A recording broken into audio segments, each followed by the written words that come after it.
minutos. Vivimos ayer una deprimente jornada en Colombia, que no tiene nada que ver, por supuesto, con el sagrado derecho de la gente a manifestarse públicamente, que no solo es constitucional, sino que es bienvenido en cualquier democracia. Pero lo que vimos en Bogotá no fueron los acostumbrados desmanes que en ocasiones acompañan al cierre de estas expresiones válidas, públicas, y que suelen terminar con algún destrozo, con una sede bancaria vandalizada, con la acostumbrada pintura en spray en las paredes ajenas. No, esta vez la violencia se ejerció de una manera lamentablemente simbólica. Un asedio indebido, una afrenta, una vulneración a la Corte Suprema de Justicia justo en el día en que cumplía con su deber. Una situación que se da como resultado de una serie de presiones que culminaron con el espectáculo doloroso de ayer, con energúmenos intentando entrar a la Corte de manera abusiva y dejando por varias horas a los magistrados y a otros empleados de la Corte encerrados, amedrentados, amenazados, agredidos en su fuero y convirtiéndolos en objeto del odio y del fanatismo. Bienvenida a la crítica, bienvenida a la lupa pública, a las altas cortes y a cualquier organismo o entidad del Estado. Siempre deben estar abiertos al escrutinio público, pero una cosa es poner la lupa y otra poner la furia sobre nuestra institucionalidad, inaugurando peligrosos caminos para la estabilidad de la democracia. Hernando, desde su punto de vista tan cercano siempre al ejercicio de la justicia, ¿qué fue lo que pasó realmente ayer en la Corte en su sesión ordinaria mientras los disturbios estaban precisamente a las puertas de la Corte Suprema? Gustavo, ayer se vivieron momentos muy tensos al interior de la Corte Suprema de Justicia, producto precisamente de esas manifestaciones que se salieron de cauce. La palabra que más se confirma por todos los magistrados es zozobra y gravedad. Hechos inadmisibles y, como también me dijo alguno de ellos, sin precedente y sin antecedente. Se busca intimidar a esa corporación, pero la Corte cumplió gallarda y altivamente con su misión. Votó a pesar de que fue interrumpida varias veces la sesión. Todos sabemos, quienes hemos tenido el privilegio y honor de estar en la Corte Suprema de Justicia, que el recinto de la Sala Plena queda precisamente sobre o enfrente de la Plaza de Bolívar. Hasta ahí llegaban los gritos, los insultos y las amenazas en contra de todos los magistrados, con un hecho adicional que hace esto todavía mucho más complejo, Gustavo. Ayer no solamente se tomaron la casa de la Corte Suprema de Justicia, se tomaron la casa de la justicia en el país. ¿Por qué? Porque en el Palacio de Justicia, en la 7ª, 8ª con 12, funciona también la Corte Constitucional, el Consejo de Estado, el Consejo Superior de la Judicatura y la Comisión Nacional de Disciplina Judicial. Hernando, ¿cómo se dieron las votaciones? ¿Quiénes votaron? ¿Cómo estuvo en la parte ya concreta de la decisión de los magistrados ese asunto? Gustavo, a pesar de esas amenazas que hemos rechazado y tendremos que seguir rechazando, porque las amenazas siguen, las consignas para presionar a la Corte Suprema de Justicia siguen. La Corte entonces emprendió esencialmente 2 rondas, 2 votaciones. En la primera y en la segunda el voto en blanco fueron mayoritarios. En la primera votación el voto en blanco tuvo 10 votos, en la segunda el voto en blanco tuvo 11 votos. Recordemos quiénes votan en esta decisión tan trascendente y tan importante. Todos los magistrados que conforman la Sala Plena, que son 23, que integran la Sala Civil, la Sala Penal y la Sala Laboral. No votan, aunque hacen parte de esa corporación, la Sala de Primera Instancia y la Sala de Instrucción. En lo que hace de los votos, ninguna candidata superó en ninguna de las rondas los 6. La doctora Amelia Pérez en la segunda obtuvo 6 votos, la doctora Ángela María Buitrago en la primera obtuvo 5 votos.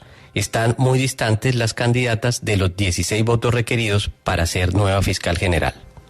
Vanessa, ¿uno podría pensar que se debilita la terna con la segunda votación de ayer? Sí, es decir, con lo que pasó ayer, Petro hizo todo lo contrario a lo que creía. Esa terna está muy, muy debilitada porque la Corte no va a votar presionada. La Corte se va a quedar con ese argumento de que no hay condiciones para votar, y lo que está diciendo Hernando, es decir, hay 11, arrancaron con 10 votos en blanco, terminaron con 11 votos en blanco, 2 votaciones más así, ahorita el 22 de febrero que tienen que volver a votar y se deslegitima la terna. Es decir, Petro, si lo que quería era que escogieran una fiscal de esa terna hoy amaneció más frágil que nunca. Hernando, ¿cuándo los magistrados que estaban precisamente metidos en este asunto de la votación advirtieron todo lo que estaba pasando afuera? Pues Gustavo, sobre el filo de las 8:30, los magistrados advirtieron que progresivamente empezaban a llegar al Palacio de Justicia personas por todos los flancos.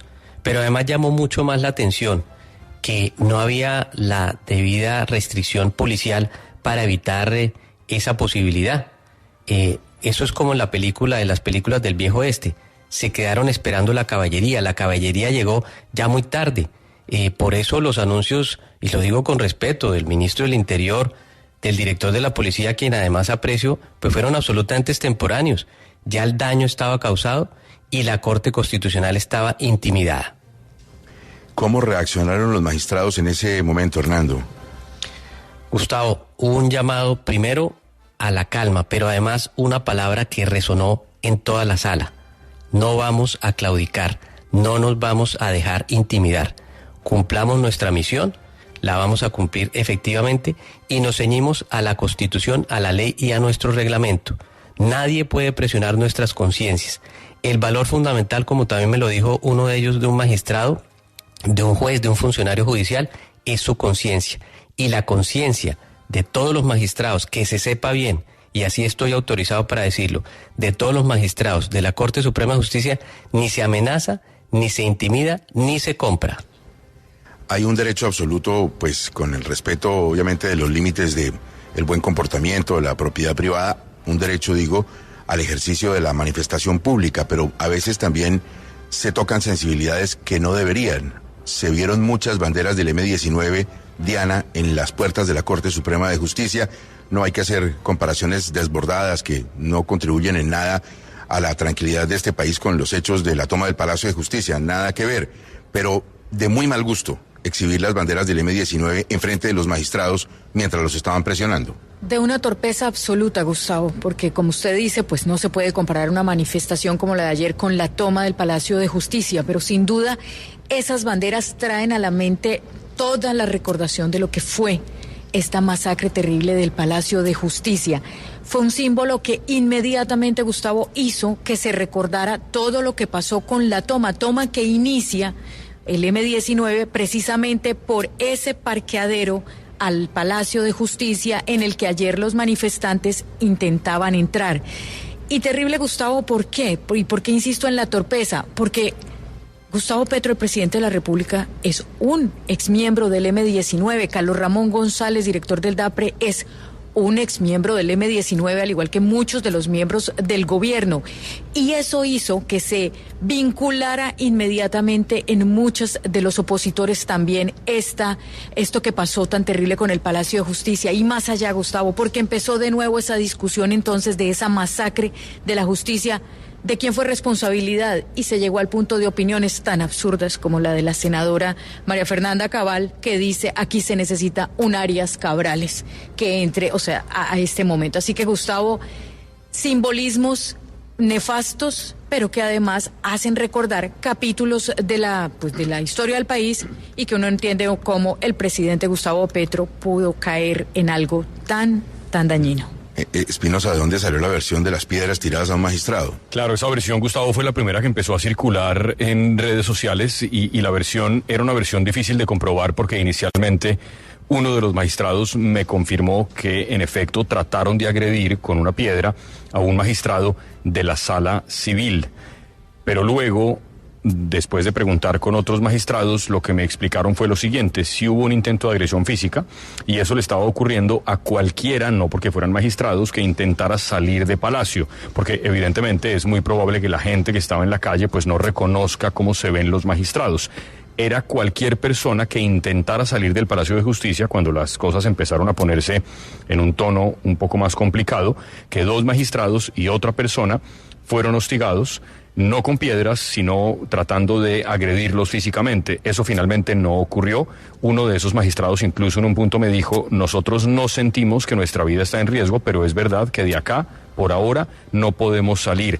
Era muy importante también verificar, Gustavo, esas versiones, porque evidentemente que se agreda a un magistrado de la Corte Suprema, pues es de una importancia tremenda, pero la aclaración que me hicieron es esa: cualquiera que tratara de salir de Palacio podía llevar una agresión porque no permitían que nadie saliera del Palacio de Justicia.